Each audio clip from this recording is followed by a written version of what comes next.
Hey Hope Seeker, welcome to day 4 of Mastering Your Money. Today we're going to be talking about investing in your future. I'm just going to double check to make sure I am showing up on my profile. Just give me one moment. As you're tuning in, say hi in the comments. Let me know where you're tuning in from. Let me know if you're joining us in the actual event or if you're just watching the series, tuning into the series from either my stories live, or if you are tuning in live from my profile, like through your newsfeed or whatnot. I'd love to see where everybody's tuning in, not just tuning in from their physical location, but also their online location as well. It's kind of neat to know where you guys are all tuning in from. So as you're tuning in, say hi and let me know in the comments.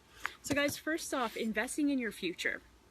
So earlier this week we were talking about savings. So part of that, of course, is your savings. My hair is crazy today, hot mess.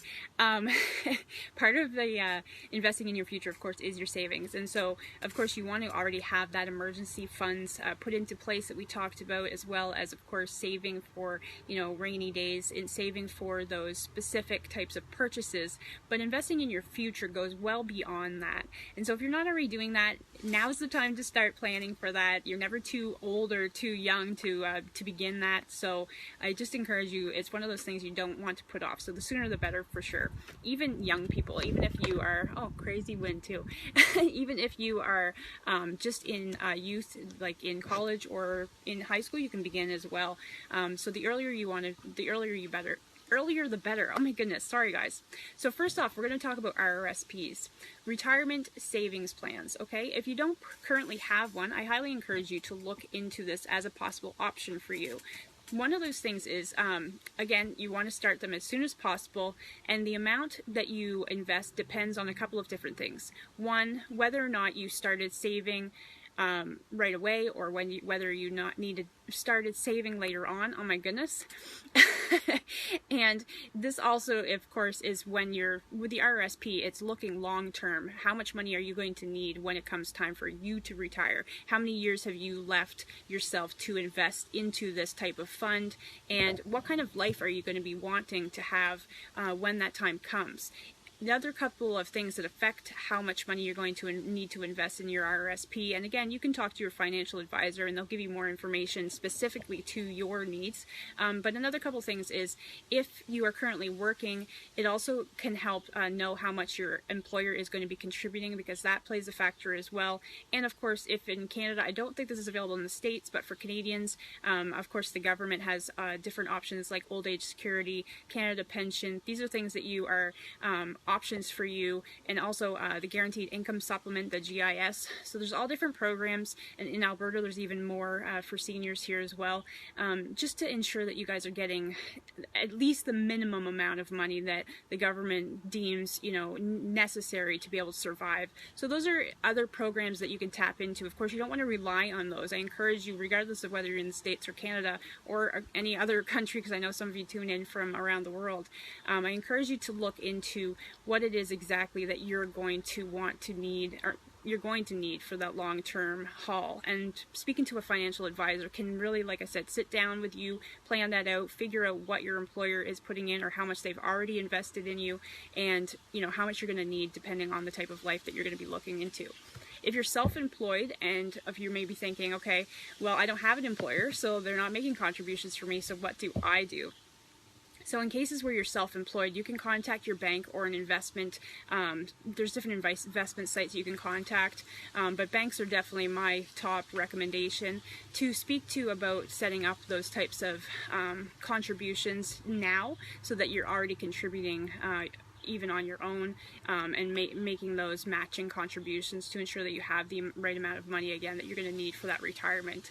The other option, of course, like I said, is obtaining a financial advisor. They can sit down and actually build a very detailed plan for you based on your needs, your wants, what you have coming in, what you're going to be having to go out.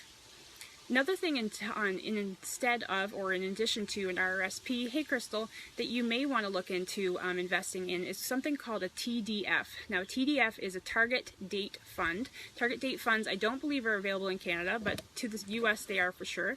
It's a variety of stocks, bonds, and treasuries. Now, what happens with a TDF is it helps put the plan of action into automated mode. So again, we were talking about, when we were talking about the savings the other day, how you can set up with your bank to have automatic withdrawals come from your checking account into your savings account. So it's kind of the same type of process with this, based on you put in like how old you are with the system, how many years, like what age you want to retire at, what your current income is, and all these different factors, and will actually calculate exactly what it is that you need to be able to contribute or be contributing in order to be able to have the type of retirement that you anticipate for that. Now, a couple of companies that you can look into for these TDFs is something like Vanguard, Fidelity, or T. Rowe Price if you're in the US. Now, in Canada, I haven't done enough research in Canada to see if those are available for us here, but they are certainly available there. The other thing you could look into for investing in your future is diversifying your investments. So what does that mean? It means choosing a variety of different investments. So I mentioned just a moment ago, things like stocks, bonds, and things like that. Doing this particular option, it reduces your risk because when you are more hands-on, when you are not having that automated, and you're just kind of like really you get your fingers in the meat, and you're really trying to play with it. So this helps reduce the risk by doing the diversification of your investments, because it's spreading your investments out over different types of platforms. The other benefit from this is it gives you the ability to offer or get these different types of investments through different companies and industries. And the benefit from doing this is because of the fact that it protects you against companies that may end up having failures, and it also helps protect you from industry downturns with your investments. So those are really good things to be thinking about when you're trying to determine what type of investment is best for your future. The other option, if you're in the US, you probably have heard, or even in Canada you may have heard of, the 401k. Now in Canada it's called something different. I don't particularly have the term in front of me, I apologize. I tend to veer a lot towards my US audience and family and friends, but this is for everybody, of course. With the US though, they have the 401k, and with the 401k, this allows you to have a couple of benefits. One is that you usually can defer your taxes until it's time for you to start withdrawing from your 401k. So that's a nice bonus. Some of them are though taxed before, like when you actually make the initial investment. So you just want to make sure that you're looking into these things so that you know going into, if you decide to do the 401k, what type of options you're getting yourself into, whether or not you're going to be taxed at the end when you withdraw, or when it's going to be taxed when you first make that investment. The other thing with benefit of the 401k is that usually your employers will match your contributions.